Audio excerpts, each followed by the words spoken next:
Doctor Jitendra Singh ji Jitendra Singh ji जिंदाबाद। Doctor Jitendra Singh ji जिंदाबाद। Doctor Jitendra Singh ji जिंदाबाद। डॉक्टर जितेंद्र सिंह जी जिंदाबाद। डॉक्टर जितेंद्र सिंह जिंदाबाद।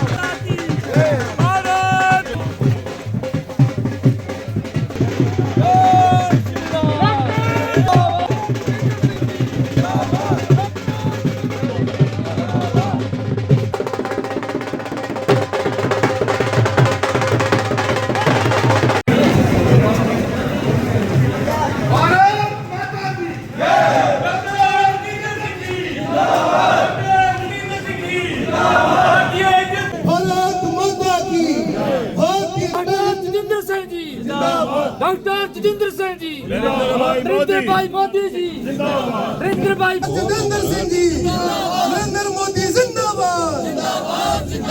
नरेंद्र मोदी जिंदाबाद। नरेंद्र मोदी जिंदाबाद। सौभाग्य का दिन है कि आज हमारे बीच जो मुख्य रूप से उप महामंत्री हैं, आप सभी हमारे जिला की पूरी टीम है, आप सभी को इस पहली बार जो जनता दरबार में है माननीय डॉक्टर जितेंद्र सिंह जी के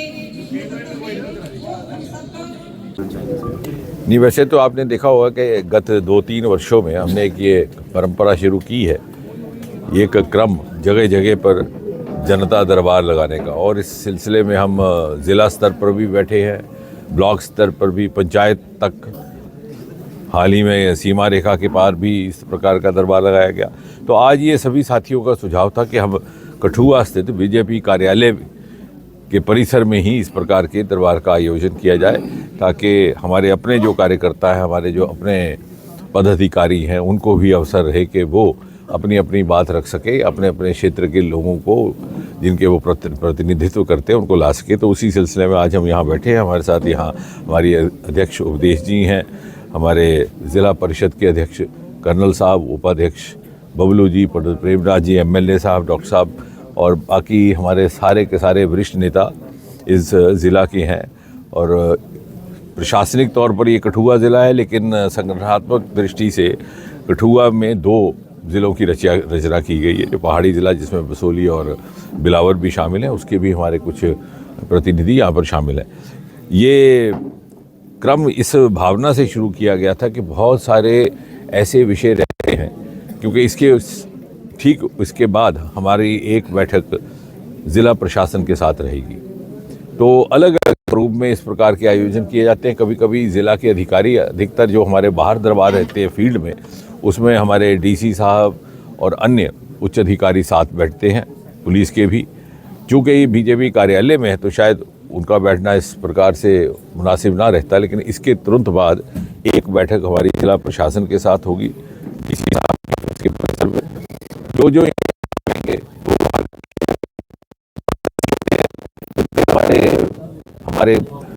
हमारे लोग, हमारी जनता, हमारे बहुत सारे ऐसे सज्जन संकोच के कारण बड़े अधिकारियों तक नहीं पहुंच पाते, और पहुंचते तो अपनी बात खुल के रख नहीं पाते। और हम जनप्रतिनिधियों का ये दायित्व रहता है कि हम उनकी आवाज़ बन करके सही प्रशासनिक स्तर तक पहुंचा सके। तो कई विषय ऑन दी स्पॉट निवारण हो जाता है। अक्सर हमने देखा कि ऑन दी स्पॉट बहुत सारे विषयों का, बहुत सारे इश्यूज़ का निवारण हो जाता है। जो नहीं होते उसका फॉलोअप करने का एक पद्धति तय की जाती है। जो पिछले विषय आए होते हैं उनका भी अपडेट लेने का एक क्रम रहता है। अब कठुआ को लेकर के आज की तिथि में उदाहरण के तौर पर एक बहुत बड़ा जो सबके लिए एक प्राथमिकता का विषय है, वो ये है कि अभी जो केंद्र से राशि आई है, बाढ़ से जो क्षति पहुंची थी या फ्लैश फ्लड से, उसके कारण जो यहाँ क्षति पहुंची है मकानों को, सड़कों को, उसके रख रखाव के लिए ज़िला प्रशासन ने क्या योजना बनाई है, इस बैठक के तुरंत बाद उसका भी जायज़ा लिया जाएगा। केंद्र की ओर से प्रधानमंत्री मोदी जी के आशीर्वाद से जिस तरह से कठुआ को अनेकों पहले अपनी किस्म के पहले प्रोजेक्ट नसीब हुए। मेडिकल कॉलेज यहाँ पहुँचा, रूसा के तहत यहाँ इंजीनियरिंग कॉलेज पहुँचा, यहाँ वंदे भारत ट्रेन पहुँची। उसी प्रकार यहाँ उत्तर भारत का सबसे पहला होम्योपैथी कॉलेज भी जो सरोटा में, कठुआ में ही निर्माणाधीन है, और उसको लेकर के क्या अपडेट है। ज़मीन उसकी एक्वायर करने का एक विषय था, वो लगभग हो चुकी है, उसको लेकर के भी बात होगी। सीड प्रोसेसिंग प्लांट भी उत्तर भारत का सबसे पहले यहीं पर है। हमारा एक काम थे, जो थाना का पुल था जो 10 वर्ष से रुका पड़ा था, उसको फिर से काम शुरू किया गया। वहाँ पर कुछ कॉन्ट्रैक्टर की वजह से विलम्ब हुआ था, उसकी क्या स्थिति है। और हमारे मेडिकल कॉलेज में टाटा मेमोरियल सेंटर, जिसके साथ मेरा संबंध है, एटॉमिक एनर्जी विभाग के तहत वो काम करता है, उसके सौजन्य से जम्मू कश्मीर में मुझे लगता है कि पहली बार किसी अस्पताल में, कठुआ गवर्नमेंट मेडिकल कॉलेज में, कैंसर केयर की व्यवस्था स्थापित की गई थी, डे केयर की। अब हमारे प्रयास भी है और कल्पना भी है कि उसको अगले स्तर पर ले जा करके रेडिएशन इत्यादि की भी व्यवस्था की जाए। तो कठुआ मुझे लगता है, चूँकि इसकी इंडस्ट्री के लिहाज से, चूँकि एक भौगोलिक दृष्टि से भी इसका बड़ा महत्व है, ये 3-4 प्रदेशों से मिलता है, पंजाब, हिमाचल प्रदेश, जम्मू कश्मीर, और आने वाले समय में एजुकेशन का हब भी रहेगा और व्यापार का बहुत बड़ा हब रहेगा। रोज़गार के ज़रिए इंडस्ट्रियल बायोटेक पार्क, आपको जानकर के खुशी होगी कि वहाँ हमने इंक्यूबेशन सेंटर पिछले माह स्थापित किया है, और वहाँ योजना है कि प्रति वर्ष 15 स्टार्टअप बाहर निकलेंगे, ताकि 5 वर्षों में लगभग 20 से 25 एंटरप्रेन्योर। और हमें उस दिन भी जाकर के वहाँ देख कर खुशी हुई कि गाँव देहात से छोटे बालक बालिकाएँ वहाँ पर आकर के अपने प्रयोग कर रहे हैं, काम कर रहे हैं। उनको हर तरह की तकनीकी की एवं आर्थिक सहायता सरकार की तरफ से उपलब्ध करवाई जा रही है, और एक रोज़गार का एक अलग विकल्प सरकारी नौकरी से हट कर के उनके सामने आया है।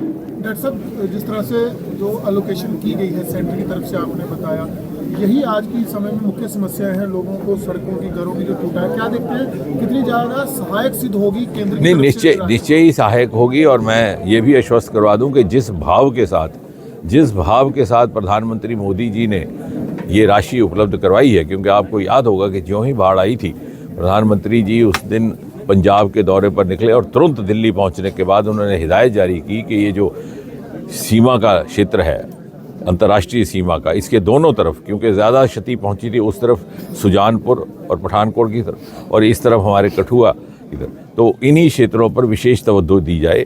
उसके बाद हमारा यहाँ पर काफ़ी समय तक आना जाना भी रहा। यहाँ के दोनों तरफ के अधिकारियों से बात हुई, उस तरफ के भी और इस तरफ के, पंजाब के, जम्मू कश्मीर। और उसके उपरांत जो सूची बनाई गई थी प्रशासन के द्वारा क्षति को लेकर के, या जो नुकसान हुए हैं, उसके आधार पर ही एलोकेशन हुआ है, और हमें विश्वास है कि इसका उसी काम में इस्तेमाल होगा जिसके लिए ये निर्धारित की गई है। और ये इस तरह से हो, ये सुनिश्चित करने के लिए हम सब सतर्क भी रहेंगे, और डीसी साहब और बाकी अधिकारियों की जवाब तलबी भी रहेगी। पिछले दिनों माननीय उपराज्यपाल भी आए थे, उन्होंने भी बताया था कि जल्दी जो है इनके लिए जो है नए निवास स्थान बनाए जाएंगे। वो हमने जिस दिन बाढ़ आई थी, जिस दिन फ्लैश फ्लड हुए थे, उस दिन भी ये बात कह दी थी कि जहाँ पर, और ये यहाँ पर लागू नहीं होती क्योंकि ये किश्तवाड़ तक हुआ है, ये जो लोकसभा क्षेत्र है इसमें सबसे अधिक क्षति पहुंची है। रामबन में 30-40 मकान बह गए थे, जहाँ जहाँ बह गए हैं दोबारा बनाए जाएंगे। बल्कि इतना ही नहीं, मैं इसमें ये भी जोड़ दूँ, जहाँ जहाँ ज़मीन को नुकसान पहुंचा है वहाँ अतिरिक्त ज़मीन या विकल्पित ज़मीन भी उपलब्ध करवाई जाएगी। हाँ, आपने अच्छा किया, 2 बातें हुई हैं इस बाढ़ के बाद भी, और फिर जो ऑपरेशन सिंदूर हुआ। हमारे इस क्षेत्र से जुड़े 2 प्रमुख प्रोजेक्ट रुके पड़े थे। एक था उज्ज का मल्टीपर्पज़, जो लगभग 100 साल पुराना है। आज से 100 वर्ष पहले सबसे पहली बार उसका प्लान बना था महाराजा के समय। उसके बाद किसी न किसी कारण से विलम्ब होता रह गया। फिर 1947 में सारी व्यवस्थाएं बदल गई आज़ादी के बाद। फिर उसके बाद सरकार इस तरह की यहाँ रही कि वो चाहती ही नहीं थे कि इस क्षेत्र का विकास हो। वो भेदभाव और क्षेत्रीय भेदभाव की जो राजनीति चलती रही, उसके कारण प्रधानमंत्री मोदी जी के आने के बाद सन 2014 के बाद उसकी तरफ तवज्जो दी गई। लेकिन हुआ क्या था कि इतने सारे साल गुजर जाने के बाद उसके बजट में इजाफा हो गया।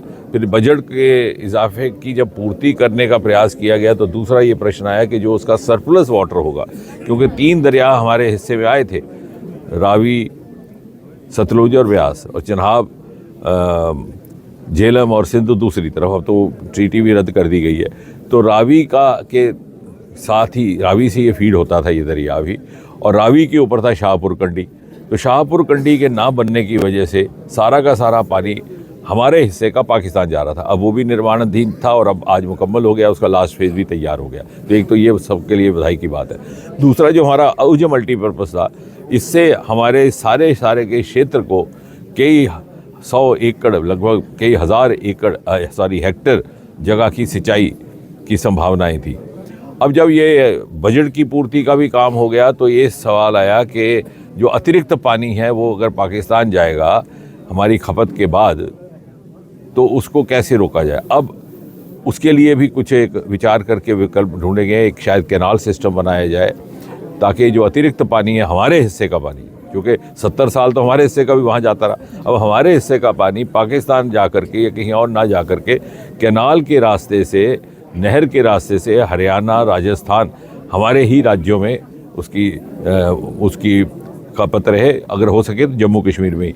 और उसका मैं ये भी कह रहा था कि जब ये ऑपरेशन सिंदूर और ये जो घटनाक्रम गुजरा, इसके बाद सुरक्षा बलों की ओर से भी मांग आई है कि इसको तेज़ी से आगे बढ़ाया जाए, क्योंकि यहाँ से इन्फिल्ट्रेशन और घुसपैठ की भी वारदातें यहीं से हुआ होती हैं।